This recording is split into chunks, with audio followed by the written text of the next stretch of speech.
Bonjour à toutes et bonjour à tous, bienvenue mes amis, bienvenue sur ma chaîne. Comme tous les jours, on fait une vidéo, une petite chronique pour parler un peu de notre environnement, du monde de la crypto-monnaie.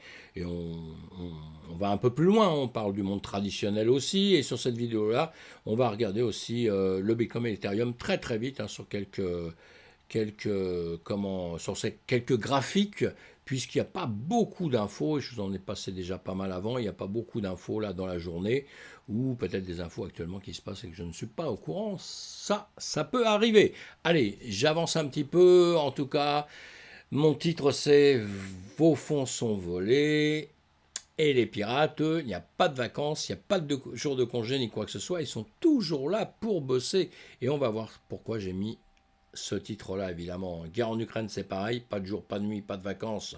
C'est la guerre, ça ne s'arrange pas. On voudrait bien que ça finisse par ne pas s'éterniser, tout au moins, parce que des morts, de la tristesse, voilà. Donc ça, c'est quelque chose. Et après, si on est plus égoïste un peu, on regarde notre monde de la finance et tout ça, et ça joue évidemment dans le système, tout le système économique. Cette guerre-là et d'autres, ce n'est pas le seul inconvénient qu'on a sur la planète, mes amis. Allez, je continue d'avancer.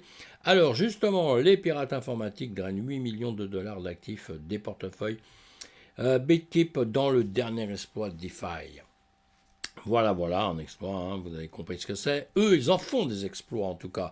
Alors que beaucoup profitent encore de la saison des fêtes, les pirates informatiques travaillent dur, drainant environ 8 millions de dollars dans un exploit de portefeuille. BitKeep en cours. Le 26 décembre, certains utilisateurs du portefeuille cryptographique multichaîne BitKeep ont signalé que leurs fonds étaient drainés et transférés alors qu'ils n'utilisaient pas leur portefeuille. Dans leur groupe Telegram officiel, l'équipe BitKeep a confirmé que certains téléchargements de packages APK ont été piratés par certains attaquants et ont été installés avec du code implanté par des pirates. Ils ont écrit: si vos fonds sont volés, l'application que vous téléchargez ou mettez à jour peut être une version inconnue. Voilà notre gros problème, c'est vraiment un gros problème, parce qu'on parle depuis pas mal de temps, on est en train de se plaindre de la régulation qu'on doit avoir un jour ou l'autre, et il y aura régulation évidemment, mais je crois que sincèrement notre plus gros problème, notre plus gros problème c'est quoi? C'est le piratage, c'est toutes les malversations qu'il y a malheureusement dans notre domaine. Et je ne parle pas des escrocs qui traînent, parce qu'on en voit, on en verra encore, évidemment. Et ça fait un mal terrible. Mais ça, des escrocs, il y en a partout. Mais le piratage, le vol d'actifs numériques, de cryptoactifs, en tout cas dans notre système, il y en a beaucoup, beaucoup, beaucoup. Et ça, mes amis, on se plaint que beaucoup de gens ne veulent pas rentrer chez nous. Ça, c'est une cause. C'est vraiment une très très grosse cause, évidemment, puisqu'on a l'impression qu'on ne peut pas faire grand-chose contre ça. Pourquoi? Moi, c'est facile, je dis ça dans mon fauteuil, assis devant mon ordinateur, à dire j'aurais bien qu'il fasse quelque chose. C'est peut-être pas si simple que ça, mais quand on peut dans un sens, on peut dans l'autre. Donc les gars peuvent pirater à fond la caisse, et bien c'est à nous de pouvoir protéger tout ça et de faire en sorte qu'ils ne puissent pas pirater, évidemment. Mais bon, c'est pas simple et c'est un gros problème dans notre écosystème. J'avance. Peter Schiff advise selling Bitcoin today. Ah oui, d'accord. Alors lui, je vous le mets en français. Je vous le mets en français. Donc, Goldbug et économiste Peter Schiff a recommandé de vendre Bitcoin aujourd'hui, soulignant que c'est la décision intelligente. De nombreuses personnes n'étaient pas d'accord avec l'analyse de Schiff du prix de la crypto-monnaie, avertissant qu'il dit aux investisseurs de vendre au plus bas. Oui, ça je pense que c'est pas une bonne technique. Alors en ce moment, on a bien compris qu'on est dans un monde là où vous avez une partie qui dit vendez, vendez, vendez tout de suite, une autre partie non, ne vendez pas. Maintenant, chaque cas de figure, je dis bien, chaque cas de figure est vraiment différent et totalement ne peut pas se régler de la même manière et ne peut pas être réfléchi de la même manière. Ça dépend vraiment des positions où vous êtes rentré. Après, il y a des défenseurs du Bitcoin, comme on dit. Il y en a qui veulent à tout prix notre mal. Et là, je ne veux pas dire du mal, mais la plupart des gens souvent qui disent du mal du Bitcoin, etc., comme quoi ça va s'effondrer, machin. Il faudrait peut-être qu'ils étudient un petit peu tout ce qu'ils ont fait pendant des années, parce qu'en ayant perdu dans les systèmes classiques ou en ayant eux-mêmes défoncé certains systèmes, tout ça, il ferait bien de réfléchir à deux fois. Mais enfin, nous, on a un problème. c'est qu'effectivement, on ne sait jamais quand on doit ou ne pas vendre, vendre ou pas vendre. Voilà, effectivement, si vous êtes rentré très haut dans le BTC, que vous avez déjà perdu énormément, énormément, exemple, hein, tout bête, hein, vous avez acheté à 60 000, il est maintenant à même pas 20 000, moi je vends pas. Je vends pas, parce que c'est avant qu'il faut les vendre. Il faut les vendre intelligent. Ça veut dire qu'il faut vendre au moment où vous avez pris des bénéfices. Quand vous prenez des pertes, alors soit vous avez besoin de l'argent, il faut le retirer tout de suite, il aurait fallu le retirer il y a longtemps. Et voilà, mais si vous n'avez pas besoin des sous, il faut surtout plus vendre une fois qu'il est bien tombé. Il faut attendre. Faut attendre. Évidemment que vous allez me dire, ouais, mais le risque, il est bien tombé jusqu'à 16 000, il peut tomber à zéro. Bah oui, pourquoi pas, ça, il fallait penser avant aussi, hein. Mais maintenant, dans le cas où on est, si on est en bien haut, on a déjà perdu tout ça. Moi, je sais pas, j'écouterai un petit peu tout ce qui se dit partout, je regarderai bien les graphiques, j'essaierai de comprendre avant un peu les systèmes avant de prendre une décision, parce qu'une fois que c'est vendu, vous aurez réellement perdu. Actuellement, pas vendu, pas perdu, mais bon, si vous me suivez depuis pas mal de temps, vous devez savoir que là, c'est pas tout à fait mes théories, hein. Moi, c'est on vend quand on prend des bénéfices au moment où il faut prendre des bénéfices, hein, et après on voit les choses et on revient dans le système, etc.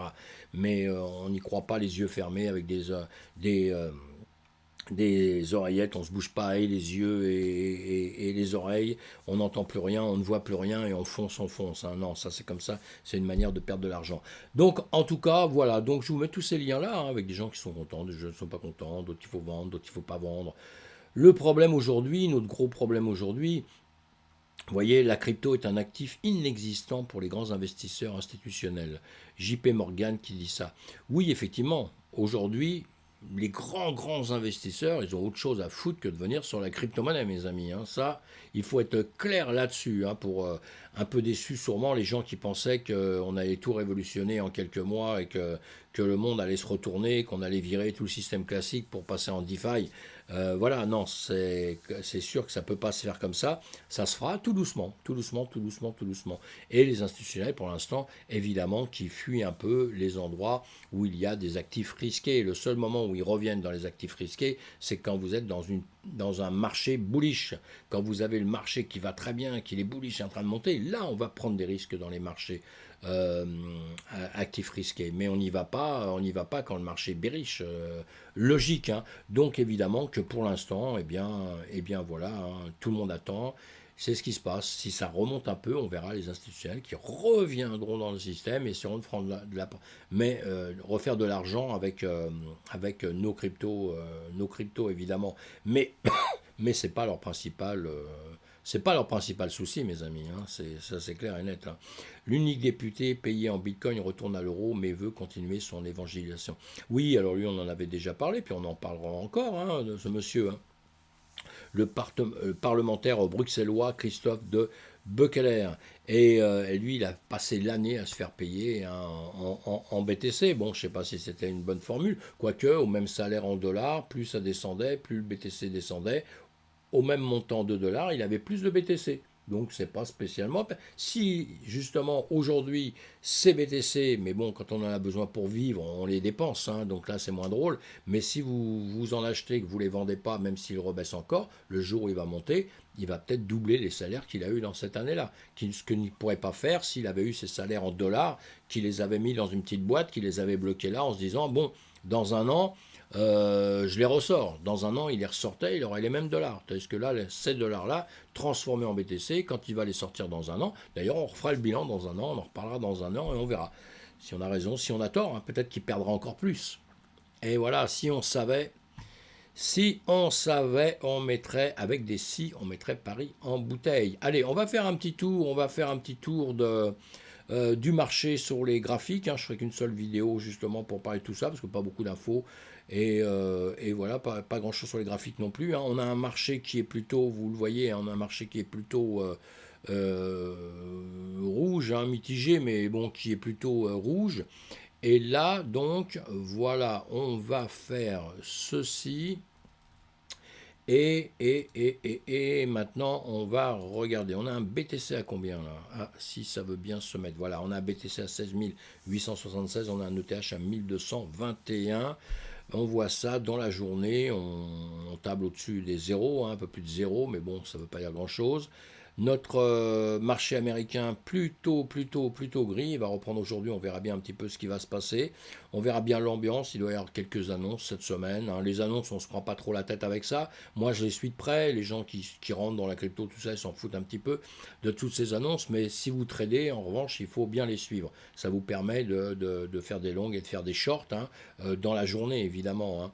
Donc, on doit bien les suivre. Si vous faites du long terme, les annonces, vous ne traumatisez pas avec ça. Vous traumatisez pour rien, parce que ça vous fait rien, parce que dans 2 mois, dans 3 mois, on sera plus dans la même musique, mes amis, hein.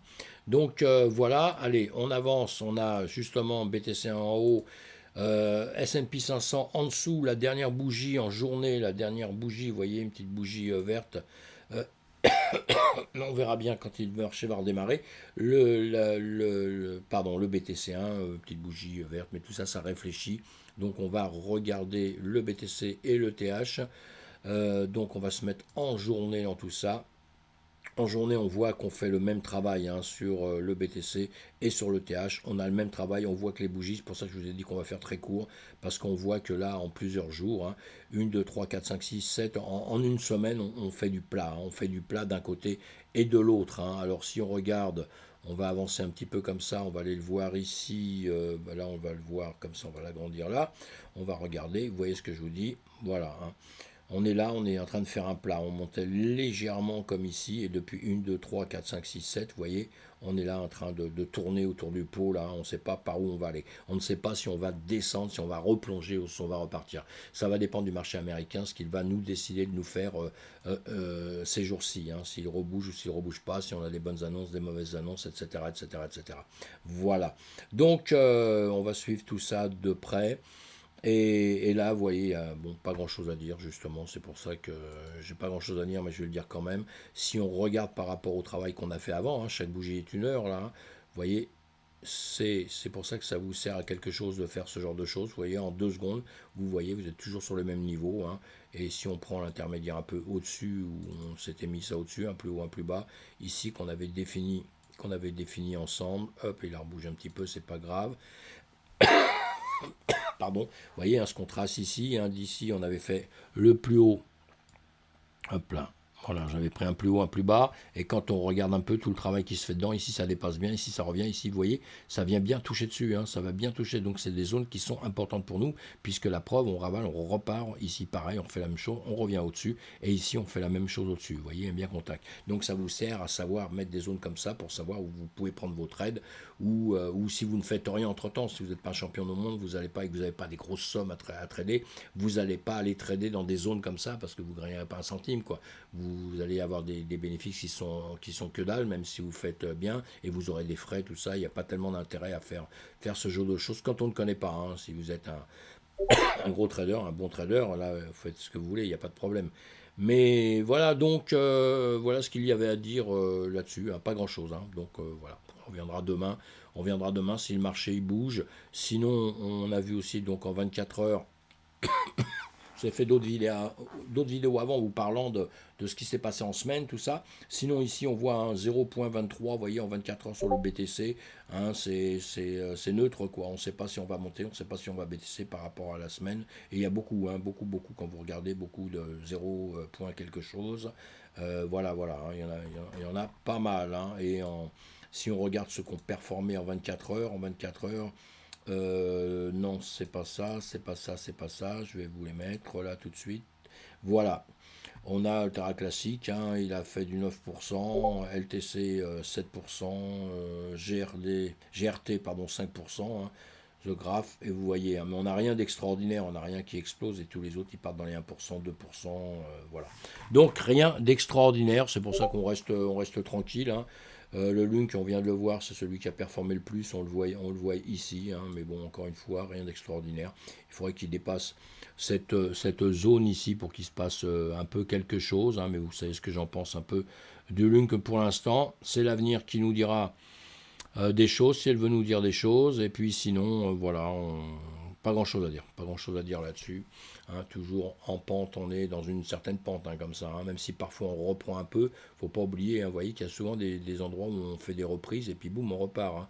Des reprises, et boum, on repart quand même, hein. Donc faut toujours se méfier, faut toujours suivre la pente principale, hein. Là, on est boum, boum, boum, en train de descendre. gentiment mais sûrement. Voilà, bon, vous voyez, là, il y a des grands signes que vous voyez comme ça dans la crypto, hein, quand vous ne connaissez pas bien. Là, on comprend bien qu'on est en train de monter, là, on va tout droit, vous voyez, puis là, boum, on descend. Donc, quand on est comme ça, il va falloir passer certaines zones, justement, hein, pour être sûr qu'on va grimper, parce qu'on peut très bien faire un demi-tour et continuer un petit peu la descente comme ceci, hein, tout à fait. Donc, voilà, je ne parlerai pas plus de celui-ci, parce que, bon, il ne me passionne pas. Mais voilà, bon, mes amis, on se retrouve sur une autre vidéo, on se retrouve plus tard, hein. Pas grand-chose à dire aujourd'hui. Pas grand-chose à dire pour l'instant, à part qu'il faut faire attention au piratage, évidemment. Pour faire attention au piratage, il faut avoir des clés, vos clés privées, les mettre en protection, hein, sur des portefeuilles conçus pour ça. On en parle à longueur de temps, pas laisser traîner sur Internet et sur des plateformes à droite à gauche pour rien, puisque quand vous n'avez plus l'argent, la société va vous dire bah c'est bien dommage, nous sommes désolés, on va chercher pourquoi on a eu des problèmes, etc., etc., etc. Et les punis, c'est vous. Donc, vous devez faire en sorte que ça ne vous arrive pas. A plus tard, merci, on se retrouve sur une autre vidéo.